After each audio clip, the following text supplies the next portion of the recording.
Hi guys, it's Jennifer Miller from the producing class, and this is the Casting Small tutorial where we'll be talking about tips and reminders for casting for a smaller scope or project, or casting for a small business commercial, or for a small budget.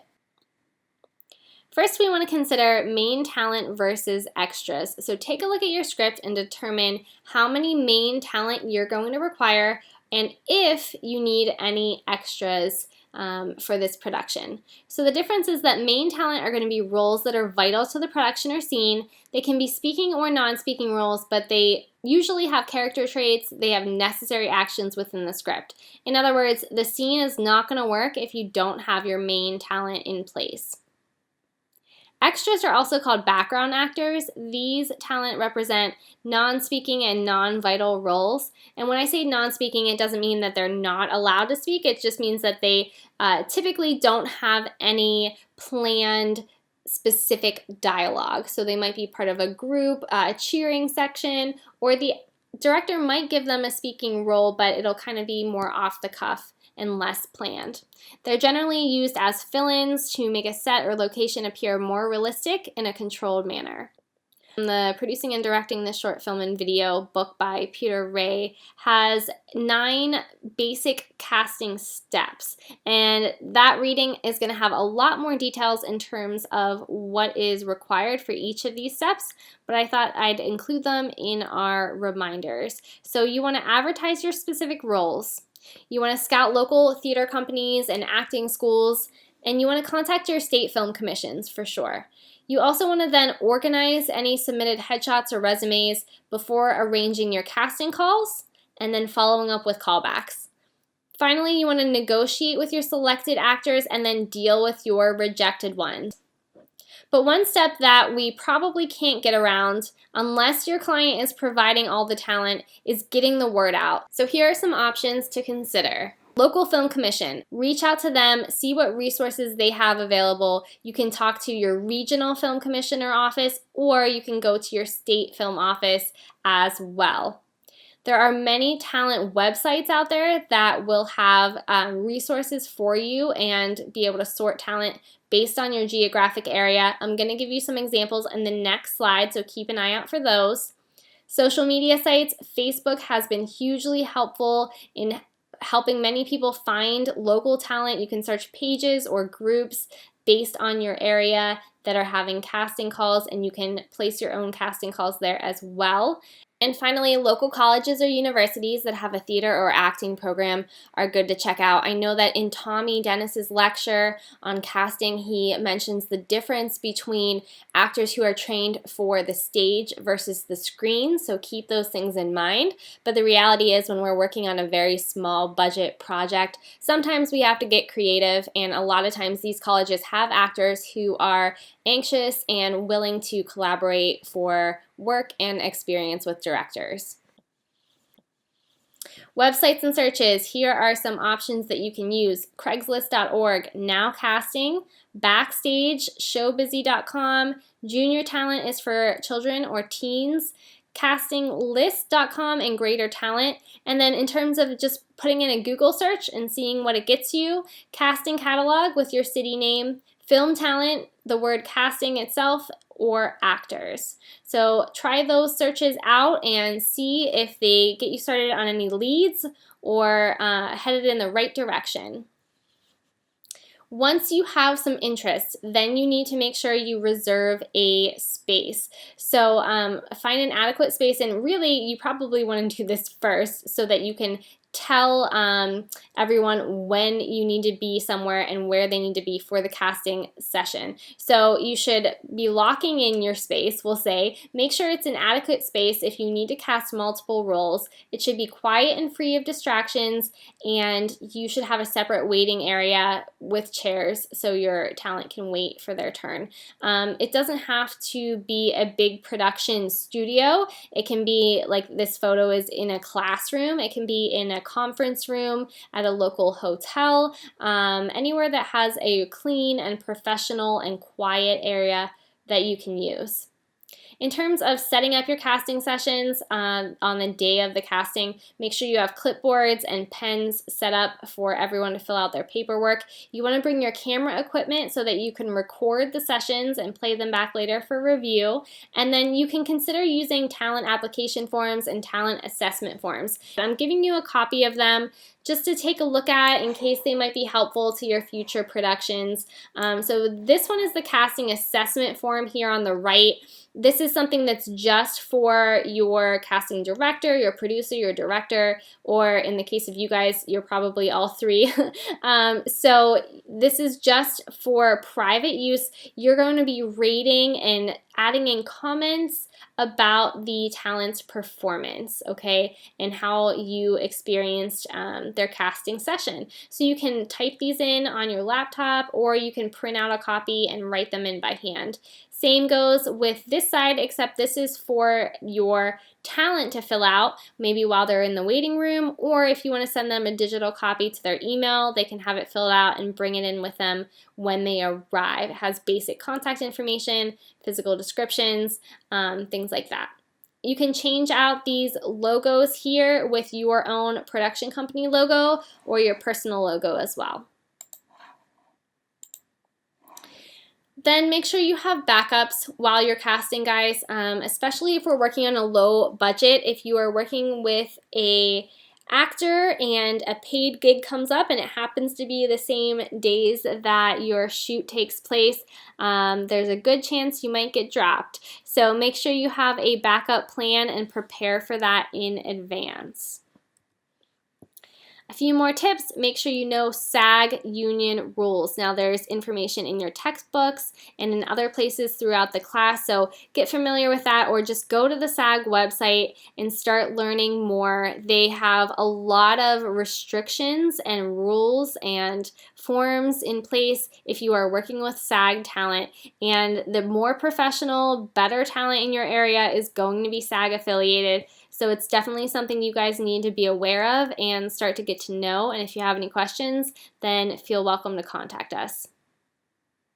We'd also like you to avoid family and friends. Now, we're not saying you're not allowed to use family and friends. You are allowed to use family or friends as talent, but we want you guys to push yourselves, and if you can, try to network and use those casting skills so that you're not relying on people that are close to you. So try to see if you can go outside of your comfort zone and find local talent.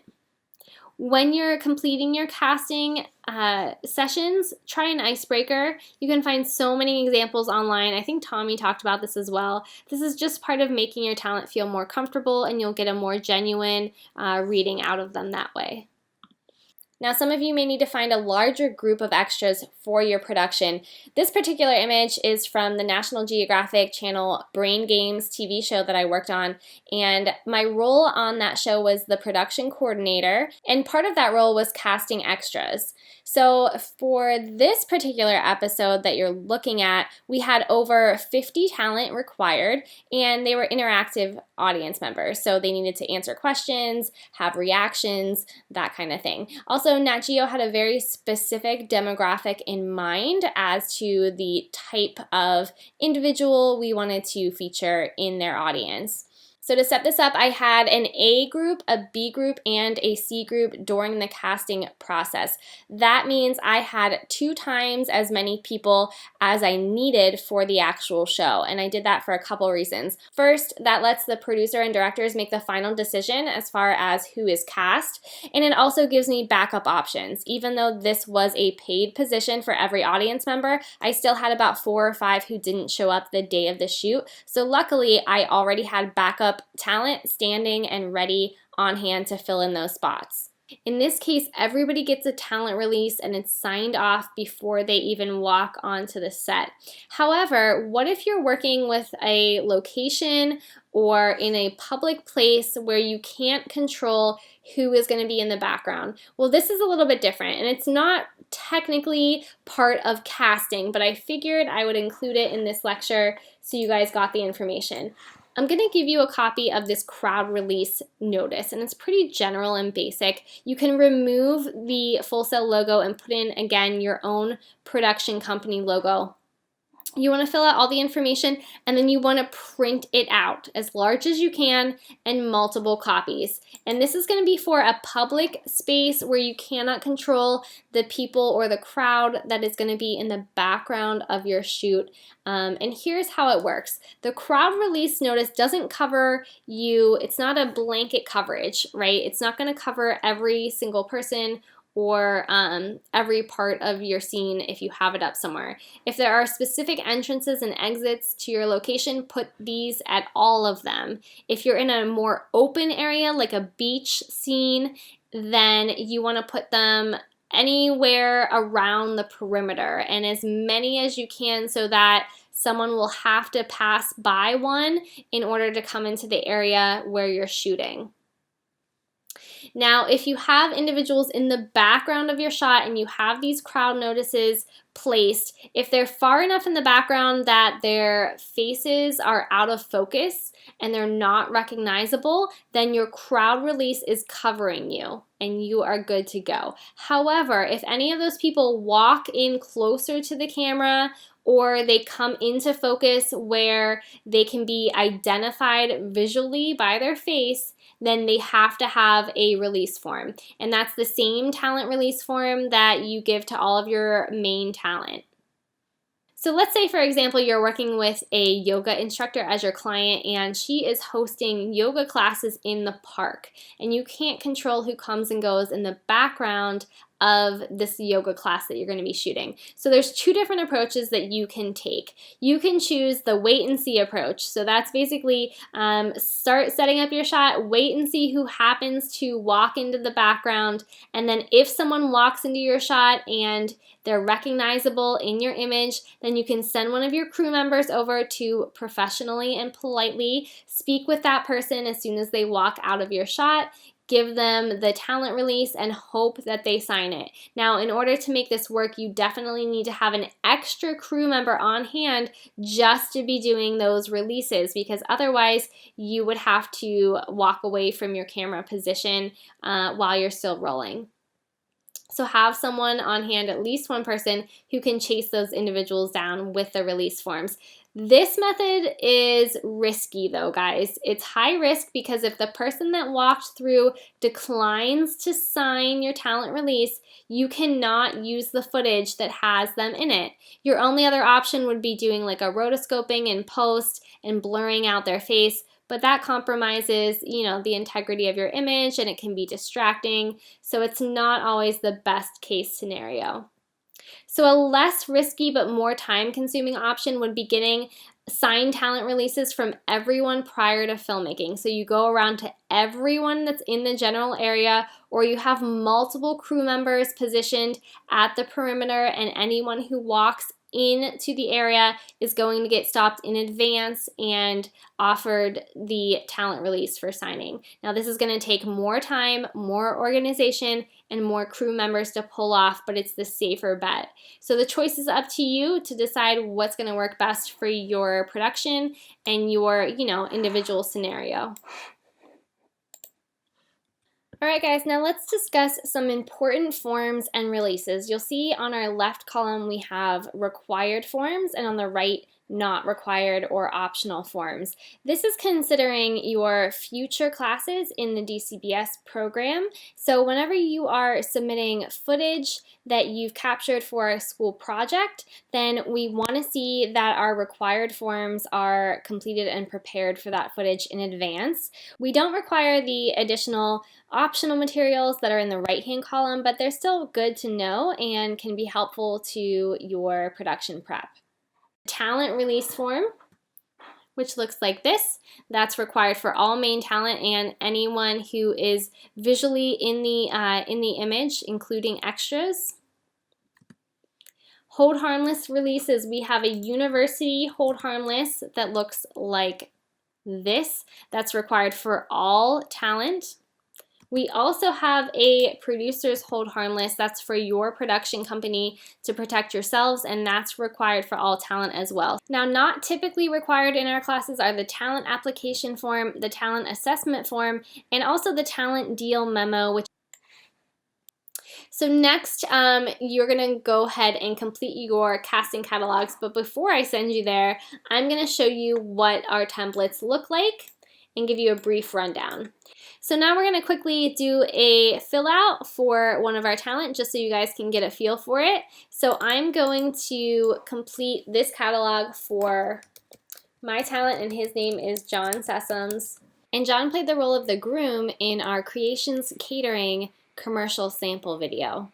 So after I dragged my image in here, it cropped off his head a little bit, so I'm going to go in here and edit this mask, and you can actually take that down to fit. We gave you a little bit of play space around here, so you can adjust that window as you need to based on your headshot. So I have John's headshot in here. The role that he was considered for was the groom. And then for your description, you can add descriptive information about how your casting went. You can add information about how you found or located this talent. You can add in any extra notes, personality-wise, anything that comes to mind, you can add here in your description. Then you want to come down here and make sure that you give credit to the photographer. We'll just say in this case it was himself, but give credit to the person who owns the rights to the image. Then you want to make a note of their availability. If they're totally wide open, then you would put the current date as the start date, and then the end date you would just put all. Contact information, the legal name. If it's the same as the name you listed at the top of the page, then just type in the same name. Sometimes actors have separate talent screen names, so you want to make sure you have their legal name here.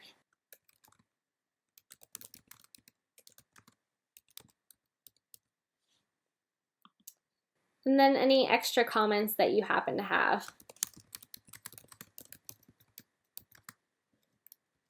Now we're moving down into the physical description, so you want to make sure you put his height and his weight, his eye color, hair color, date of birth, and if there are any distinguishing features, like for example any tattoos that are visible or anything else that would make this actor stand out. You don't have to fill out the section distinguishing features if they don't have any, but everything else here is a required prompt, and the same thing with the wardrobe side as well. Now obviously we won't have a dress size for John, but everything else needs to be filled out in terms of our wardrobe sizing. Now you might be thinking, this is real world talent. So in this case, John was a fictional groom character, but maybe you are filling this profile out for Bob's Bikes, and Bob is the talent. He's also the owner of the bike shop, and you're wondering, why do I have to fill out this guy's pant size? One, again, you might have to use this talent again in the future. And at that time or during that production, wardrobe sizes might be something that you do need. Another reason is you never know if something's going to go wrong on set. And if you've been shooting Bob in his white t-shirt all day, and then all of a sudden he has a hoagie during your lunch break and he spills dressing all over his shirt, and you have to have a PA run out and get him a new shirt because the entire production is on hold until he replaces that shirt so you can keep shooting without any continuity concerns. Then you need to know his shirt size, and instead of trying to track him down, you can just have the PA already on his way to your local mall or Walmart or whatever you have. Now that actual example happened to me. I was the PA quite a while back, and that exact situation came up, and luckily we had a talent profile, and even though he was wearing his own clothes, I was able to get a replacement that worked. Now, if you guys have any questions or concerns while you are completing your casting catalogs, please don't hesitate to reach out to your instructor.